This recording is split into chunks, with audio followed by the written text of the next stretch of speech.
Hi students, good evening. Hi students, good evening. This is Shekhar sir. Today I will explain about expected questions for the SSC board exams Telangana physical science. So when you observe last 4 years, the board exam questions they are asking from the previous questions only. ఓకేనా physical science exam దాదాపు అన్ని క్వశ్చన్లు previous క్వశ్చన్సే వస్తున్నాయి. Even though slow learner are also they get good marks in the exam if they will prepare previous questions. ఓకేనా maths లాగా కాదు, మనకు మ్యాథ్స్లో అన్ని క్వశ్చన్లు సాల్వ్ చేస్తేనే వస్తాయి. ఫిజిక్స్ అలా కాదు, దాదాపు ప్రీవియస్ క్వశ్చన్స్ నుంచే వస్తాయి. సో లాస్ట్ ఇయర్ మనకు యాన్యువల్లో ఫస్ట్ చాప్టర్ రిఫ్లెక్షన్ నుంచి రీఫ్రాక్షన్ నుంచి లాంగ్ క్వశ్చన్లు వచ్చినాయి. ఫిజిక్స్ 5 చాప్టర్లు ఉంటే 2 చాప్టర్ నుంచి లాంగ్ క్వశ్చన్లు వచ్చినాయి. Now we have another 3 chapters they have a chance to ask. అందులో హ్యూమన్ ఐ కలర్ఫుల్ వరల్డ్ నుంచి మనకు ఈసారి లాంగ్ క్వశ్చన్ ఒకటి వస్తుంది, కంపల్సరీ వస్తుంది. So human eye and colourful world లో first question myopia. So myopia is also called near sightedness. Some people they can see the near objects clearly, but far objects are blurry. Okay, now for example, like the whiteboard for the girl, a girl sitting in the last bench, she is not able to see the letters on the whiteboard, so she is suffering with the eye defect of myopia. So what is the reason means excessive curvature of the eye lens. How to overcome means, so we have to use the biconcave lens to correct the defect. So the concave lens diverges incoming light rays, shift the distance image from in front of the back onto the retina. So మనం ఏ lens use చేయాలంటే biconcave lens use చేయాలి. Biconcave lens it corrects the myopia defect. ఈ question ని different వేలో అడుగుతుంటాడు. ఏ student last bench లో కూర్చుంటాడు, letters కనబడట్లేవు. Next ఒక student కి 2 మీటర్స్ 3 మీటర్స్ తర్వాత లెటర్స్ అనేవి కనబడట్లేవు. ఏ డిఫెక్ట్ అనేది అంటాడు. సో ఏ డిఫెక్ట్ అంటే myopia. Next expected question this board exams hypermetropia. So hypermetropia మనకు దాదాపు ఈసారి ఎగ్జామ్ లో వచ్చే ఛాన్స్ ఉంది. Hypermetropia means a vision defect whereas a person sees far objects clearly but as a difficulty seeing nearby objects. అంటే దగ్గర ఉన్న objects కనబడవు, దూరం ఉన్న ఆబ్జెక్ట్లు కనిపిస్తాయి అన్నమాట. వై అంటే what is the reason for far sightedness అంటే the eyeball is too short. Eyeball అనేది చాలా షార్ట్ గా ఉంటుంది అనమాట. So image formed behind the retina అవతల పడుతుంది. So they are image appears like బ్లర్రీగా కనిపిస్తుంది. So biconvex lens is use to correct the defect. So convex lens correct ఈ డిఫెక్ట్ ను కరెక్ట్ చేస్తుంది. రే డయాగ్రామ్ కంపల్సరీ డ్రా చేయాలి, defect ray diagram draw చేయాలి, correction రే diagram draw చేయాలన్నమాట. So when we use the convex lens to correct this defect, the convex lens is placed in front of the eye. It converges the light rays from a nearby object slightly. These free converged light rays are further refracted by the eye's lens to form clear image on the retina. So convex lens, it is the sixth case when the object placed between pole and focus, okay, we will get enlarged virtual image. Next myopia hypermetropia దాదాపు this ఇయర్లో ఎగ్జామ్లో వస్తుంది. ఒకవేళ అది miss అయిపోతే ఏమొస్తుందంటే మనకు scattering of light activities వస్తాయి. ఓకేనా, 2 activities scattering of light. What does mean scattering of light? Explain the scattering of light artificially, give an example అంటాడు, ఎక్స్ప్లెయిన్ విత్ ఎగ్జాంపుల్ అంటాడు. Scattering means when light falls on atoms or molecules, it observes light energy, molecules observe light energy and re-emit the light in all the direction. Re-emit the light in all the direction లో re-emit అనేది చేస్తుంది.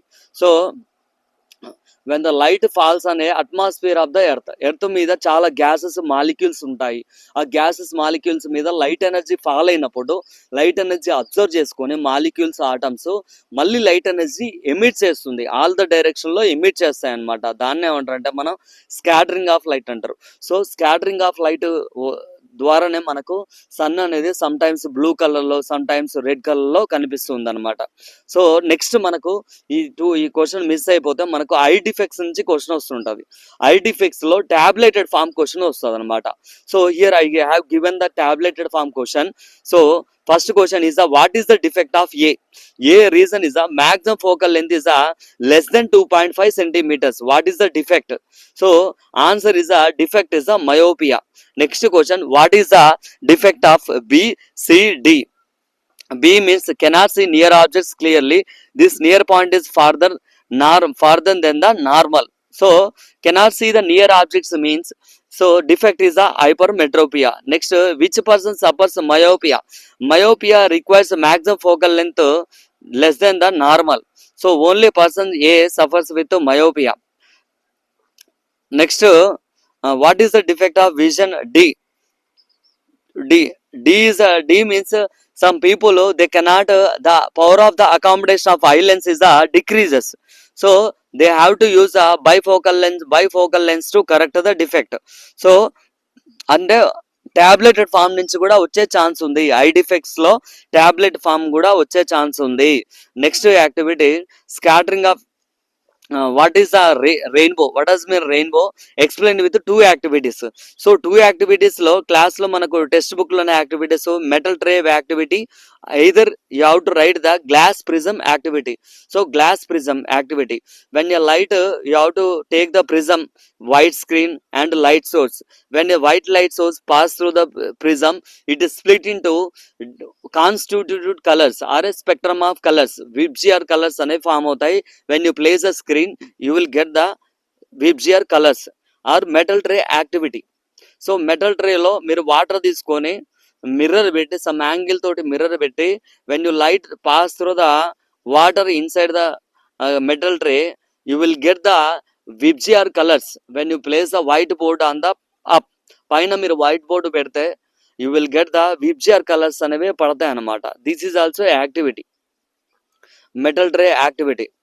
So you have to look at this 2 activities. ఓకేనా, మనకు myopia hypermetropia దాదాపు వస్తుంది human I కలర్ఫుల్లో. ఓల్డ్లో అవి miss అయిపోతే scattering, rainbow, prism activity,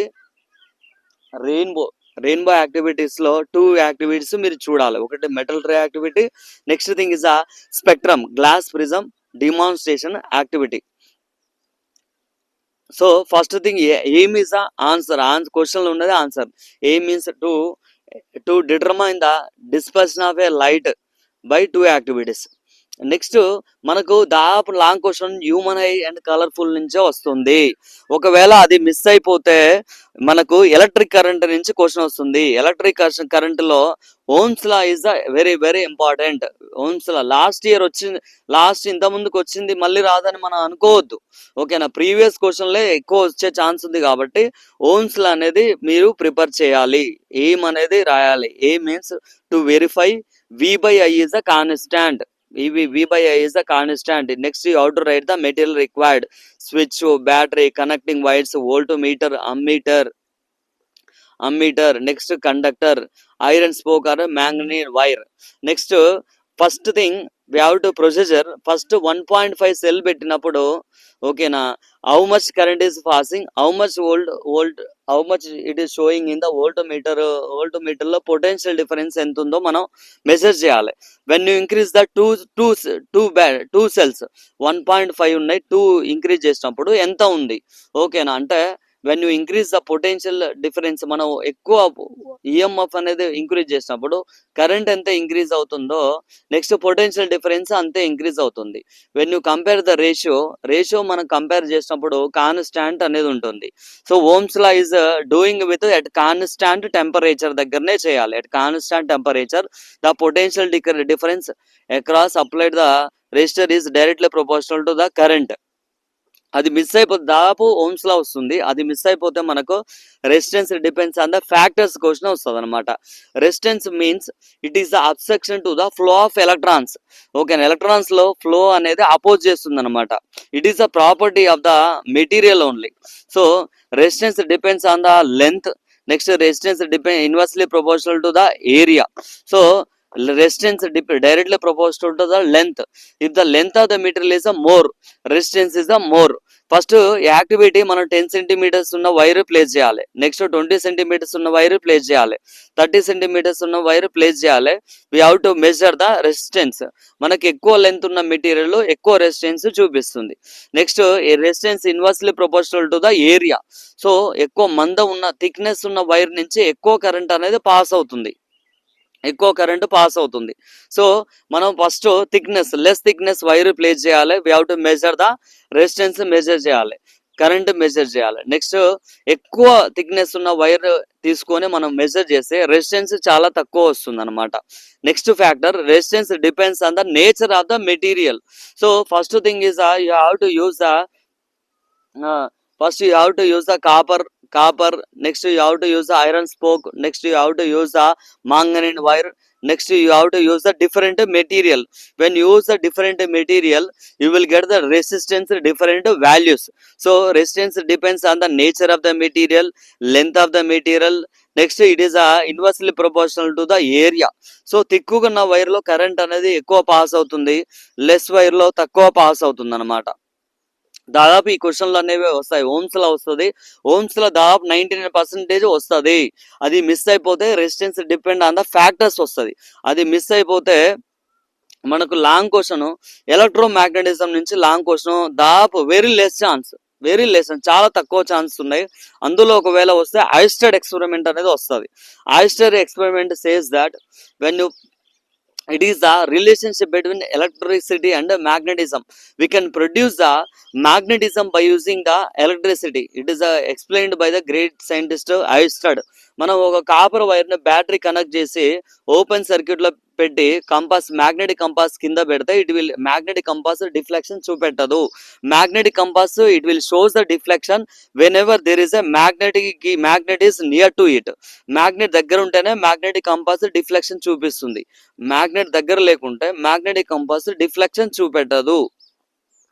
so next when you switch on the battery, so when the current flows through the copper wire, when you place the magnetic compass near to the copper wire, it will shows the deflection. It says that current carrying a wire produce a magnetic field around it. Okay na, ఏదైనా current నుంచి wire నుంచి current పోతుందంటే దాని చుట్టూ ఏముంటుందంటే magnetic field lines అనేవి ఉంటుంది. అంటే current నుంచి మనం మ్యాగ్నెట్ అనేది ప్రొడ్యూస్ చేయొచ్చు, మ్యాగ్నెట్ నుంచి కరెంట్ అనేది కూడా ప్రొడ్యూస్ చేయొచ్చు అనేది మనకు ఎలక్ట్రోమాగ్నెటిజం చాప్టర్ నుంచి ఉంటుంది. So Oersted scientist proved that when a current carrying a wire produces a magnetic field around it. So ఈ ఎక్స్పెరిమెంట్ కంపల్సరీ వస్తుంది అనమాట. మనకు ఓమ్స్ లా మిస్ అయిపోతే next activity is we are getting the activity Oersted experiment. దాదాపు Oersted experiment మనకు 4 marks లో రావచ్చు, లేకపోతే ఐస్టెడ్ ఎక్స్పెరిమెంట్ దాదాపు క్వశ్చన్. ఒకవేళ ఐస్టెడ్ ఎక్స్పెరిమెంట్ మిస్ అయిపోతే current carrying a solenoid what will happen అంటాడు. So when the solenoid means తీగ చుట్ట, కాపర్ వైర్ తీగ అంటే ఫెన్సింగ్ వైర్ లాగా బాగా తీగ చుట్ట చుట్టిన వైర్ లో కరెంట్ అనేది పాస్ చేసినప్పుడు it acts like a bar magnet. It creates the magnetic field lines exactly similar to look like a bar magnetic field lines outside south to north, inside north to south. The magnetic field lines of the bar magnet outside south to north, inside north to south. So when you connect solenoid means long coil.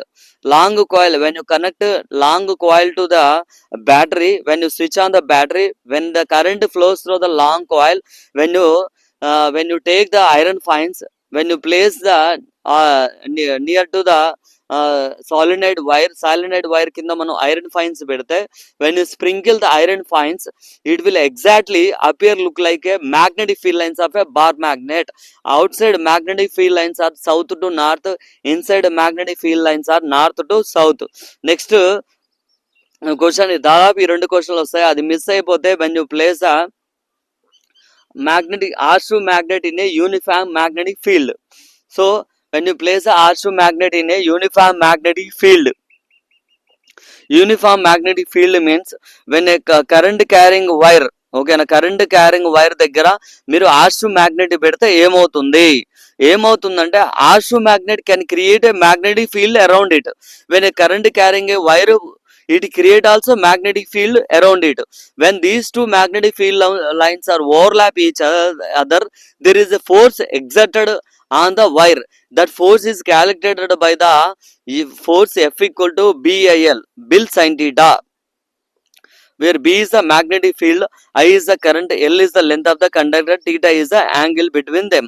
So ఈ question లో long mark 6 marks question లో this year, ఒకవేళ ఈ question లో miss అయిపోతే next 4 marks లో మనకు a very very important question, application of Faraday's laws in daily life. First thing is the electric generator. Faraday's law is used in the electric generator. It converts mechanical energy into electrical energy. Next is the transformers. Next uses the induction stoves. Next uses the microphones. Next uses the tape recorders. Next credit cards లో మనకు Faraday's law అనేది use చేస్తారు. What does mean parallel law? Parallel law says that, okay, now when the rate of change of magnetic flux is directly proportional to the directly proportional to the induced current. మన flux లో change వస్తే, మనం magnet అనేది coil దగ్గరికి fast గా move చేస్తే, ఓకేనా, flux లో చేంజ్ వస్తుంది. ఫ్లక్స్ లో చేంజ్ వస్తే ఏమొస్తుందంటే మనకు ఇండ్యూస్డ్ ఈఎంఎఫ్ అనేది వస్తుంది అనమాట. It is a Faraday's law. Faraday's law use చేస్తే మనం ఎలక్ట్రిక్ జనరేటర్స్ అనేవి ఇన్వెంట్ చేస్తాం అనమాట. Mechanical energy converted into electrical energy. అది క్వశ్చన్ మిస్ అయిపోతే 4 మార్క్స్ లో why birds don't get electric shocks, birds అనేవి ఎలక్ట్రిక్ షాక్స్ అనేది ఎందుకు కొట్టదని క్వశ్చన్ వస్తుంది అనమాట. So single wire contact, the bird is only contact with the one wire only, there is no potential difference between it. So ఒకటే wire మీద bird అనేది కూర్చుంది కాబట్టి బర్డ్ అనేది ఎలక్ట్రిక్ షాక్ అనేది ఉండదు. Next I importance, the current finds easier path. Some reasons ఉన్నాయి, అవి నేర్చుకోండి. Next limitation of Ohm's law, అది మిస్ అయిపోతే 4 marks question Ohm's law limitations. So temperature is constant maintain చేయాలన్నమాట. Physical condition must be constant. Current and resistance are affected by the temperature. Effect అనేది చూపిస్తుంది కాబట్టి Ohm's law అనేది it is not a universal law. What does mean universal law? Universal law means a plus b whole square, a square plus b square equal to 2ab. when you put any numbers, A numbers పెట్టినా valid అవుతుంది. Ohm's law అనేది it obese only metals, it does not obey non metals. applicable to the conductors only certain under fixed condition. It does not applicable to the non-ohmic devices